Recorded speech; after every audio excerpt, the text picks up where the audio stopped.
السلام علیکم. یو زوی د خپل پلار او د خپلې ښځې کیسه کوي چې زه کله پیدا شوم نو زما مور مړه شوه.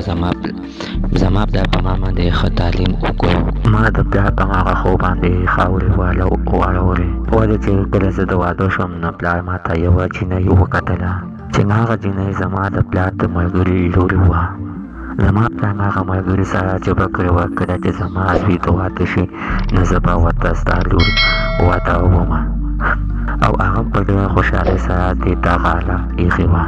او کله چې ماته پته ولګېده نو زما هغه جینۍ نه وه خوښه، ولې چې زموږ په ګاونډ کې یوه بله جینۍ وه.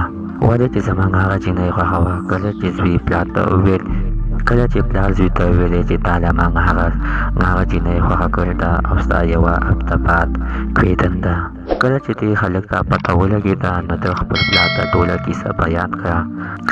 بابا جانه زموږ هغه جینۍ نه زما بلکې زما په ګاونډ کې جینۍ خوښه ده.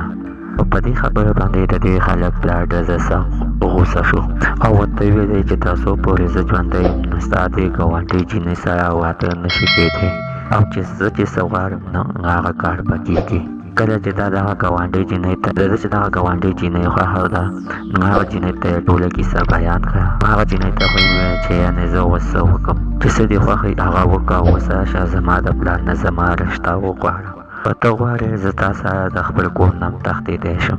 دوی خپل پلار ته او هغه جینۍ ته یې پلان ساز کړو چې د شپې به ناوخته د خپل کور نه وځو او په چته بل ځای ته به وتښتو.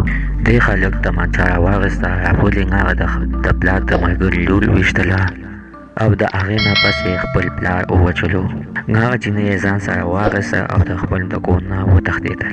د پولیسو په دې ایکشن باندې د ده او د ده دغه چغاله دغه جینۍ ګرفتاره شوه او ده ته ټوله کیسه دغه پولیس ته بیان کړله. کم کسان چې په خپلې خوښې نه دغه زامنو ته ودونه کوئ، زه هغه کسانو ته په دې ویډیو کې دا ګزارش کوم. عزتمنو د دې هر څه نه مخکې چې زموږ د معلومات څخه خوښي دا ویډیو د سلای کړئ نو دا چینل ته سبسکرایب کړئ، خوا کې ورسره د ډالۍ نشان ووایه چې ښایي یوه نوې معلوماتي ویډیو تاسو ته په اسانۍ باندې در ورسوي.